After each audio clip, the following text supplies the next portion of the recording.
তোমাদের পরীক্ষা অবশেষে পিছিয়ে গেল। এখন এই পিছিয়ে যাওয়ার কারণে অনেকগুলো ক্ষতি হতে পারে। কারণ অনেক মানুষের মাইন্ড যেভাবে কাজ করে আসলে, মানে সাডেন কোনো একটা ব্রেক পেয়ে গেলে মানে মাইন্ড ভাবে যে অনেক টাইম তো আছে, সো একটুখানি গ্যাপ নেই, সো 2-3 দিন একটু তুমি ঢিলে দিতে পারো। এর কারণে দেখবা যে এতদিন তুমি যে ফ্লোতে ছিলা, কারণ 7 জুনে পরীক্ষা হওয়ার কথা ছিল, সো ওই হিসেবে তুমি একটা ফ্লোতে ছিলা। বাট এক্সট্রা গ্যাপটা পাওয়ার কারণে অনেকে দেখবে যে পড়াশোনা ঢিলে দিয়ে দিচ্ছ, 2-3 দিন পড়াশোনা কম করবা, তারপরে দেখবো আগের পেসে ফিরে যাওয়ার জন্য দেখবো অনেক পরিশ্রম করা লাগতেছে। সো এই জিনিসটা ভুলেও করা যাবে না। তুমি যেই পেসে এতদিন ছিলা ওই পেসে পড়াশোনা আগে যেতে হবে। তোমাদের কাছে এখনো 70 দিনের বেশি সময় আছে। সো এই 70 দিনে যদি তুমি চাও তোমার প্রিপারেশন এখান থেকে এখানে পর্যন্ত নিয়ে যেতে পারবা। তোমাদের অবস্থা যেমনই হোক না কেন, আজকের ভিডিও তোমাদের জন্য হবে গেম চেঞ্জার। আমি যদি তোমাদের জায়গায় এখন থাকতাম, আমি কিভাবে কিভাবে প্ল্যান সাজাতাম, কিভাবে কিভাবে পড়াশোনা করতাম, ওই জিনিসটা আজকে শেয়ার করব। আর যাদের অবস্থা একটুখানি খারাপ, তারা কিভাবে এই টাইমটা ভালোভাবে ইউটিলাইজ করে বেস্ট একটা কামব্যাক দিতে পারো, সেই প্ল্যান আজকে শেয়ার করবো।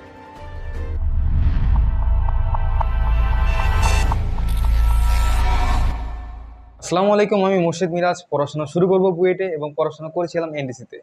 এইচএসসিতে ফিজিক্স কেমিস্ট্রি ম্যাথে আমার নাম্বার ছিল 96.5%। মূলত এই নাম্বার পাইতে আমাকে শেষ মুহূর্তে যে প্রিপারেশনগুলো আছে, মানে এই তোমাদের টাইমে আর কি, এই টাইমে আর কি যেভাবে আমি পড়ছিলাম, এই জিনিসটা আমার কাছে সবচেয়ে বেশি হেল্প করছিল। তো তোমাদের জায়গায় যদি আমি এখন থাকতাম, আমি এই 70 দিনকে হচ্ছে 2 ভাগে ভাগ করতাম। ধরো লাস্টের 30 দিন আমি জাস্ট রিভিশনের জন্য রাখতাম, মানে খালি রিভিশন আর কোনো কিছু না। আর বাকি যে 40 দিন আছে আমি কি করতাম, আমার উইক পয়েন্টগুলো যেগুলো আছে ওগুলোকে ফাইন্ড করে ওগুলোকে আর কি আপডেট করার চেষ্টা করতাম। আমি হচ্ছে ফার্স্টে একটা খাতা নিতাম, খাতা নিয়ে আর কি সবগুলো চ্যাপ্টারের নাম লিখতাম। আমি এই জিনিসটা আসলে করতাম, সবগুলো চ্যাপ্টারের নাম লিখতাম, দেন দেখতাম যে কোন চ্যাপ্টারটা আমি 100% পারি, আর কোন চ্যাপ্টারটা 80%, আর কোন চ্যাপ্টারটা 50%, এরকম একটা মানে পারি। সো এভাবে আর কি সবগুলো লিখে ফেলতাম। অ্যান্ড ওই 50%কে 100% এবং 80%কে 100% করতাম এই 40 দিনের মধ্যে। অ্যান্ড বাকি 30 দিন জাস্ট হচ্ছে সবগুলো চ্যাপ্টার আর কি ওভারঅল রিভিশন দিতাম। আচ্ছা, উইক চ্যাপ্টারগুলো কিভাবে আপডেট করতাম আমি? আমি হচ্ছে ফার্স্টে অনশর্ট ক্লাস 2x স্পিডে দেখে ফেলতাম। মানে এটা তুমি 1.5x এ দেখতে পারো, মানে এটা এক একজনের উপর নির্ভর করে। আমি 2x এ দেখে আর কি স্বাচ্ছন্দ্য বোধ করতাম, কারণ যেহেতু ওই চ্যাপ্টারটা আমার ভালো করে পড়া আছে। তো অনশর্ট ক্লাস হয় কি, ধরো 4 ঘন্টার একটা ক্লাস, আমি 2x এ করলে তো 2 ঘন্টার মধ্যে দেখা হয়ে যাচ্ছে। কোনো নোট টোট না, কিছু না। আমি জাস্ট হচ্ছে আগে ক্লাসটা করতাম, দেন ওকে নোট মানে স্লাইডে যাইতাম, দেন স্লাইড থেকে আর কি আমি মেন মেন কি কনসেপ্টগুলো আর কি নোট করে ফেলতাম। এটা তুমি ক্লাসের সাথে একসাথে করতে পারো। আমি আর কি ফার্স্টে অনশর্ট ক্লাস করলে ফার্স্টে আর কি মানে 2x স্পিডে আর কি দেখে ফেলতাম জিনিসগুলো, মাথার মধ্যে অনেক কিছু চলে আসতো। দেন স্লাইড খুলে আমি হচ্ছে মানে একটা পেজ নিতাম, একটা পেজের মধ্যে তুমি এপিট ওপিট করে লিখতে পারো, বেশি পেজ বানানো যাবে না। জাস্ট হচ্ছে সূত্র অ্যান্ড মেইন মেইন যে কনসেপ্টগুলো আছে ওগুলো আমি একটা খাতায় খাতায় বলতে একটা পেজ জাস্ট পেজে নোট করে ফেলতাম একটা অধ্যায়ের জন্য। এভাবে করলে হবে কি, পরীক্ষার আগে তুমি আসলে কি করবা, পরীক্ষার আগে তো খুব বেশি পড়ার কিছু নাই।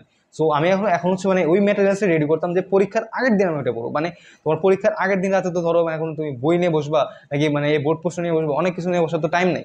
জাস্ট হচ্ছে আমি হলো কনসেপ্ট কি কনসেপ্টগুলো অ্যান্ড ফর্মুলাগুলো আলাদা একটা পেজে নোট করার চেষ্টা করতাম, যেটা আমি পরীক্ষার আগের দিন দেখতাম। আচ্ছা, আমার অনশর্ট ক্লাস করা শেষ, দেন স্লাইড থেকে আর কি কনসেপ্টগুলো নোট করা শেষ। এখন হচ্ছে আমি যেটা করতাম, এখন হচ্ছে ডাইরেক্ট বোর্ড প্রশ্ন নিয়ে বসতাম।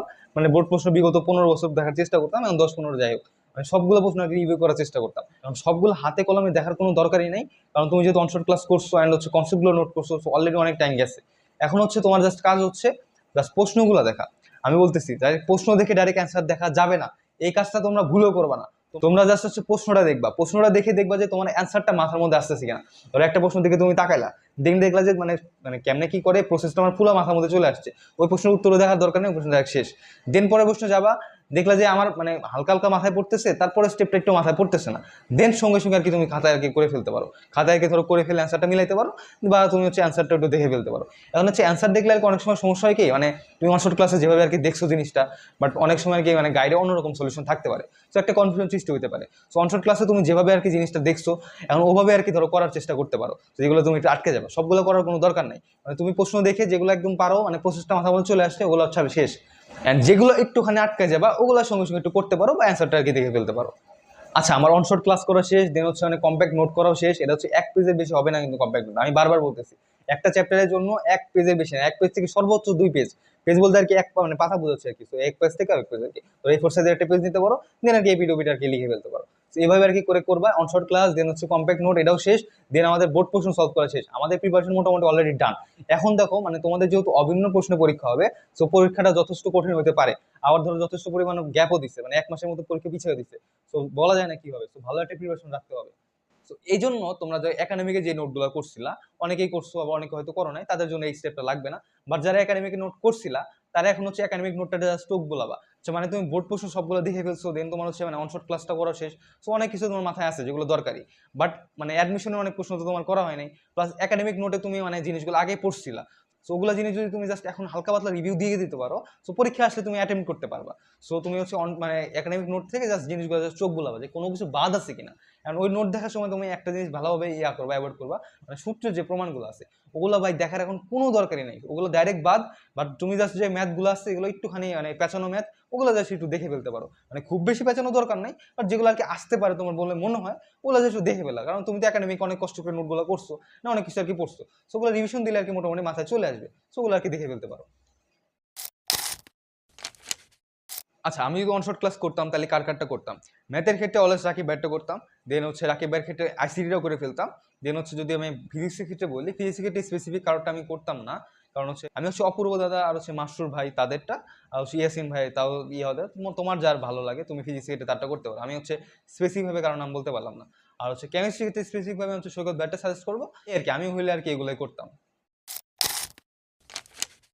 সো এই তো ছিল আমি হলে কি কি করতাম। এখন তোমরা কি কি করতে পারো এটা যদি বলতে যাই, যাদের তোমাদের অবস্থা যাতে একদমই খারাপ, মানে অনেকগুলো চ্যাপ্টার এখনো একদমই নতুন, তোমরা কি করতে পারো? নতুন চ্যাপ্টারগুলো ভালোভাবে টার্গেট নেওয়া যায়, মানে একদমই যেগুলো নতুন বাদ আছে ওগুলো তুমি হচ্ছে মানে এফআরবি ক্লাস করে ফেলতে পারো। ডাইরেক্ট অনশট আমি সাজেস্ট করবো না, এফআরবি বা হচ্ছে পাওয়ার প্লে ওগুলা ক্লাস যেগুলো আছে মোটামুটি আর কি লং, সো ওগুলা ক্লাস তুমি করতে পারো জাস্ট একদম নতুন চ্যাপ্টারগুলোর ক্ষেত্রে। সো তুমি একটা টার্গেট নিয়ে নাও, যদি 5টা চ্যাপ্টার বাদ থাকে তুমি টার্গেট নাও যে 10 দিনের মধ্যে আমি শেষ করবো। সো একটা 10 দিন এক্সট্রা টাইম নিয়ে তুমি 5টা চ্যাপ্টার ধুমায় শেষ করে ফেলো, আর কোনো দিকে তাকাও না, এভাবে আর কি শেষ করে ফেলো। অনেকে যারা ভাবছে স্কিপ করবো অনেক চ্যাপ্টার, তো যেহেতু টাইম বাড়ানো হয়েছে তোমার স্কিপ করা যাবে না, কারণ অ্যাডমিশনের ক্ষেত্রে প্যারা খাওয়া। সো এখন তুমি ওই চ্যাপ্টারগুলো মানে একটু টাইম নিয়ে আগে জিনিসগুলো শেষ করে ফেলো। অ্যান্ড যেটা বলছিলাম 70 দিনকে আর কি মানে 2টা স্লটে ভাগ করতে, তোমরা তো ধরো 10 দিনের মতো টাইম নিয়ে আর কি সবগুলো চ্যাপ্টার শেষ করে ফেলবা, এটা করবা। দেন আর কি তোমরা একটা কাজ করতে পারো, 40 দিনের মতো টাইম নিয়ে আর কি ধরো হচ্ছে সবগুলো চ্যাপ্টার আবার রিভিউ করলা, যেগুলো ধরো 50% প্রিপারেশন ওগুলোকে তুমি 100% করবা। এই জিনিসটা করার জন্য তুমি 40 বা 50 দিনের মতো নিতে পারো। আর বাকি থাকলো কয়দিন? 20 দিনের মতো। সো এই 20 দিনে তুমি জাস্ট রিভিশন দিবা, মানে যাদের অবস্থা মোটামুটি আছে তারা 1 মাসের জন্য রাখবা, মানে রিভিশনের জন্য, জাস্ট রিভিশনের জন্য। আর তোমাদের যাদের অবস্থা একটু খারাপ তোমরা হচ্ছে 20 দিনের মতো টাইম রাখলে হয়ে যাবে। এখন যদি 30 দিন টাইম রাখো তুমি একটা মানে সাবজেক্টের জন্য তুমি 2 দিনের মতো করে টাইম পাচ্ছ, আর যারা হচ্ছে 20 দিনে রাখবা তারা দেড় দিনের মতো করে টাইম পাবা। সো ভাবে আর কি গুছাই নাও জিনিসটা। আগে মেন জিনিস হচ্ছে ভালো করে প্রিপারেশনটা ডান করা, দেন আর কি রিভিশন মানে দিও আর কি। রিভিশনটা যথেষ্ট ইম্পর্টেন্ট, বাট হচ্ছে মানে তোমার তো আগে জিনিসগুলো ভালোভাবে শেষ করতে হবে, দেন আর কি রিভিশন দিতে হবে। আচ্ছা, আরেকটা জিনিস তোমরা মাস্ট করো, তোমরা হচ্ছে ক খতে এখন থেকে ভালোভাবে প্রিপারেশন রাখো, কারণ ক খ জিনিসটা ধরো হচ্ছে 15টা মার্ক ক্যারি করে। এখন ধরো 50 মার্কের মধ্যে 15 মার্ক যেহেতু ক খ, এখন 15 মার্ক যদি তোমার কোনোভাবে মিস যায়, মানে তুমি বুঝতেছো তুমি হচ্ছে ওখানেই তোমার 15 মার্ক নাই, মানে 85 মার্কের মধ্যে আসতেছে। সো এ প্লাসও মিস চলে যেতে পারে, আর বুয়েটে বসার জন্য তোমার 90%-এর উপরে লাগবে।